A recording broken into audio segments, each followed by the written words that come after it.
Back in the ancient days of 1958, the US government created NASA, the European Economic Commission was established, and for some godforsaken reason, somebody decided to invent boxed rice-a-roni. But forget about all that, that's not important. We're here to talk about games, not historical events. In October 1958, the very first video game was created. Did it have insane graphics like Crysis 2 or The Elder Scrolls? Nuh-uh. Did it have the most insane gameplay systems? I sure don't think so. So what did it have? Multiplayer.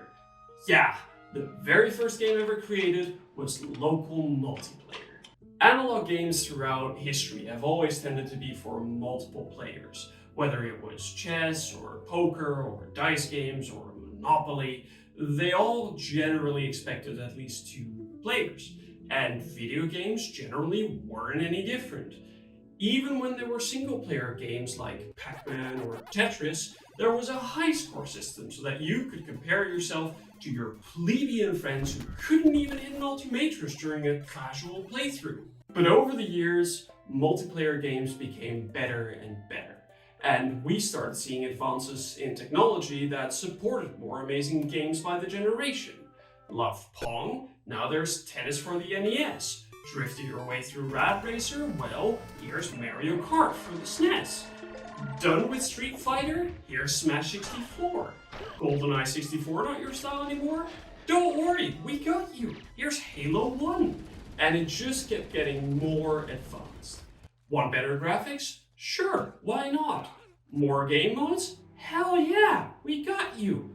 More people per lobby? Just hook up 4 Xboxes and play 16-person Halo 3 in your mom's basement. Games have become more amazing and brilliant by the year. But over the last years, with the advancement of the internet and cyberspaces, these things changed a lot. Nowadays, you hang out on Discord with the boys and play League of Legends or Fortnite or the 94th version of Call of Duty. Is it multiplayer? Yeah. Is it fun? Sure. Is it better than beating up your little brother by knifing him in the back 20 times followed by a 6.360 no-scope in Modern Warfare 2? I think that's debatable. Multiplayer games have improved and changed, but have become specifically targeted towards online multiplayer, not couch local co-op multiplayer. And honestly, I think we're missing out. After COVID, I think we all got a solid dose of introvertism, and I would imagine that people would actually gain a bit of extra appreciation from that for socializing in person. And what is a better way than doing that than sitting on the couch together with a couple of lemonades, and straight up talking each other in a shooting game or a party game or a role-playing game.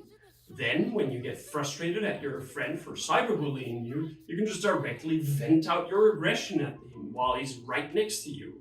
A little while ago, I had some friends coming over to my place for a week to hang out, and since we always play online normally, I'm looking at you, League of Legends, we needed to figure out a different game that fit the vibe.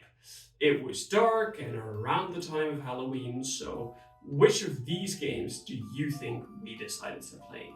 Was it Mario Kart? Was it Worms? Mario Party? Or Street Fighter? All of those were wrong. We played House of Ashes from Supermassive Games and it was sick. But did you notice a theme there?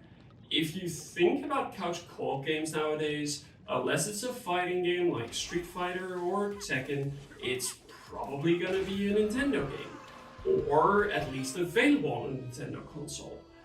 The Switch, of course, is the literal embodiment of couch co-op. I mean, just take the 2 Joy-Cons off and slap in a flash drive with any Mario game ever, and you've got yourself a stew. But alternatives that are not hyper-competitive or party games? Good luck! Now, I will be honest. There are, of course, exceptions to the rule. Supermassive Games, like I mentioned previously, creates amazing couch co-op games that will stand the test of time and will always be enjoyable to play with your friends. It Takes Two, A Way Out, and the whole Worms franchise remains good options.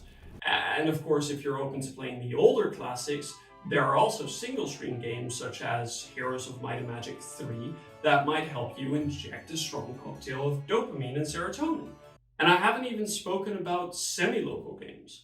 I vividly remember playing Mario Kart DS with all the kids on every school trip I went on. One baby gamer needed the cartridge, and all the other baby gamers could hop on and over using their advanced Super Deluxe download play. Free gameplay experience for everyone as long as you're within the same room. It was sick. And while technically I guess it's closer to online multiplayer, because of the fact that you're all in the same room, it felt a lot more, to me at least, as couch multiplayer. Wii Tanks is another prime example, because you could genuinely just troll your co-player by shooting them instead of the enemy and removing both of your lives by doing so. And we haven't even talked about old school Pokemon, where you would slap in a connection cable in your Game Boy Advance and trade or battle it out with your handcrafted team of 6 Metapods that can only use Harden. I understand that with modern games and their insane graphics and ray tracing, it's hard to optimize the local co-op experiences for games like back in the day with Halo. I mean, let's just take a look at Mario Kart 8 when you add in 4 people co-op to the mix. Suddenly, the FPS slows down so much it feels like I'm in the backseat of my grandmother's Volkswagen Polo back in 2005. Wait a minute, my grandma didn't have a Volkswagen Polo. Who are you? But honestly, I'd rather have a good local co-op mode than whatever the hell the campaign was for Call of Duty Modern Warfare 3. At least then I can joke around with my friends and potentially 360 no-scope them on Rust like the good old days. I'm aware that I'm complaining a lot, but I just feel like so many games could be so much better from this seemingly small gameplay addition. I can name a ton of games that would be amazing with at least a little bit of co-op on the side. Elder Scrolls, for example. It's like doing a raid boss with your friends right next to you, and you can immediately roast them when they fail to dodge roll something that even my grandma with her eyes closed could dodge. Or hell, I'd even love to play games like Cult of the Lamb on local split screen, or other roguelites, let alone classic shooter games. It's a shame it's not there anymore. Not just because I have amazing memories towards couch gaming sessions with my brother, friends, and even family. Of course, nostalgia for me plays a part, but I believe that by adding in more local couch co-op stuff and multiplayer features in pretty much any game, you'd add your bit to the pot for creating nostalgia for the newer generations. And I think we can all agree that I would love to have my cousin Timmy finally take his face out of the iPad that he shouldn't have gotten for his 4th birthday. Online multiplayer is amazing, and it will definitely always be an enjoyable experience to have. But local co-op or split screen needs to be there too, because if we should have learned one thing from COVID, it's that social interaction in person is actually pretty nice. Thank you so much for watching this short video essay about couch co-op gaming. And if you noticed that I missed any of your favorite couch co-op games or didn't mention it at the very least, please let me know in the comments, because I'm always looking for other games to experience, and especially couch co-op games give me a special warm fuzzy feeling in my heart. Outside of that, again, thank you so much for watching this video, and maybe I'll catch you in the next one. Cheers!